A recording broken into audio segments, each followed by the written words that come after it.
we're going to talk about the Matrix and some key themes from the Matrix.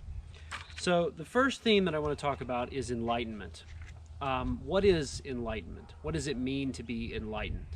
The origin of enlightenment comes from the Hindu and Buddhist traditions, and enlightenment is basically the renunciation of worldly attachment and the attaining of clarity in terms of how the universe really is. And there are lots of traditions that deal with enlightenment in different ways. In this case, in the Matrix, enlightenment is portrayed as something that is sort of painful or perhaps a little harrowing, and it's not something that everyone can handle. If you recall the scene where Morpheus explains the Matrix to Neo, he says not everyone is ready for this information. And so we just have to treat them like they are our enemies until they are ready. And this is an interesting concept, the idea that enlightenment, when we think of enlightenment, we think it's what we want. If we have enlightenment, we'll be better as people, but not necessarily. If we become enlightened, we might have to deal with some difficult stuff. And so it's interesting how the film plays with it, and really with religious concepts that are related to enlightenment as well. Technological dependency. This is a big one. The Matrix came out in 1999. That was the year before something happened called Y2K.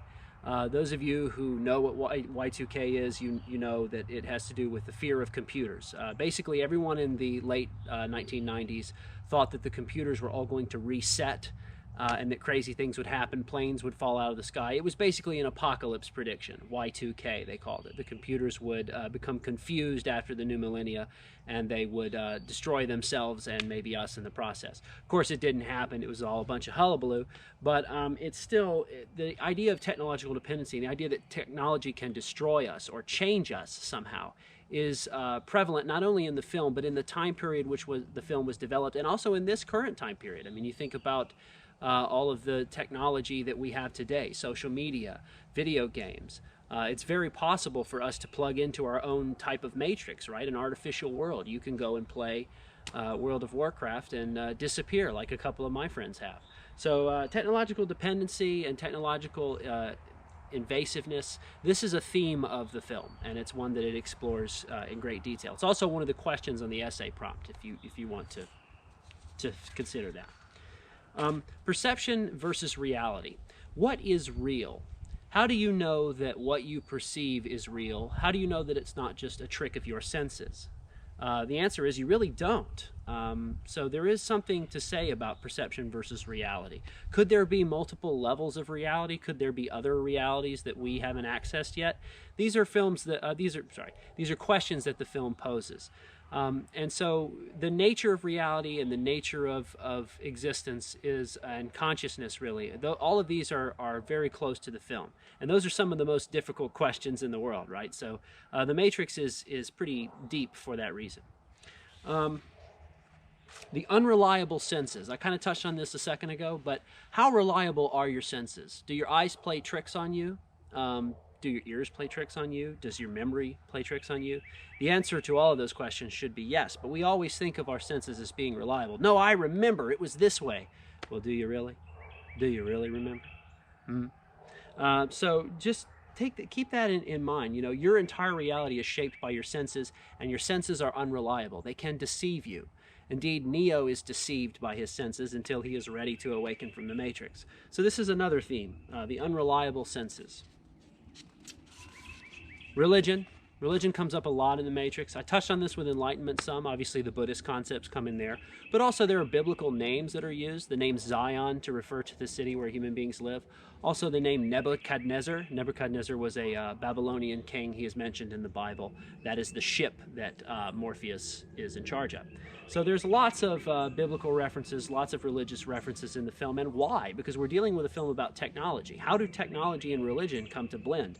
The film plays with this stuff in a very interesting way. So consider this theme as well. Dogma, related to religion. What is Dogma? You say, well, that's a film with Jay and Silent Bob in it. Well, yes, you're right. But also, dogma is basically religious rules that are treated as absolutely true by the adherents of a religion. They believe it is the truth because they say it is the truth, And we see that Morpheus is a dogmatic character. He believes that Neo is the one. He believes it 110%, even though we are given other information that causes us to doubt, and even causes Neo to doubt whether he is the one.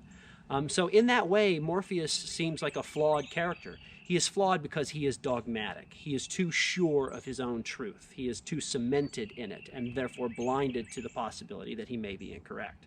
So this is another theme. Artificial intelligence. Many of you know Elon Musk and all of that business. They are worried that AI will be created and that it will be hostile to humanity. This is no longer science fiction. People who work in the technological field, some of them are afraid of this. Others say the fear is senseless and we should just bring it on. But the idea that we could create machines that could think for themselves, and ultimately we could create something that would replace us, as is what happened in the Matrix. The machines replaced the individuals. And so that's another theme. Philosophy. The film deals with philosophy in general. It deals with Rene Descartes. I think you can tie Hume in there. The video that I provided in the first discussion mentions a lot of the philosophical undertones of the film. So if you're a philosophy buff, if you're into Aristotle and those guys, definitely you want to keep an eye out for it. Simulation. What is a simulation? Is this a simulation? It ties back into the nature of reality, but how do you know that you're not in a simulation right now, just like Neo?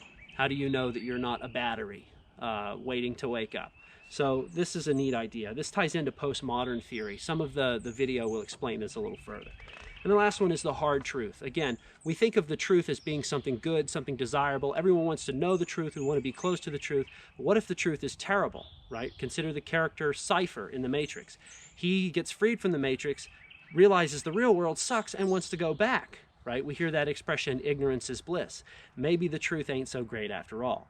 Maybe enlightenment is difficult instead of freeing. These are questions that the film brings up. These aren't the only themes, but these are the main ones that we can get started with in the discussion.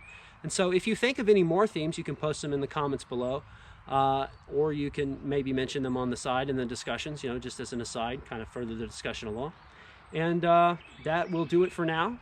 More videos to come, and hang in there.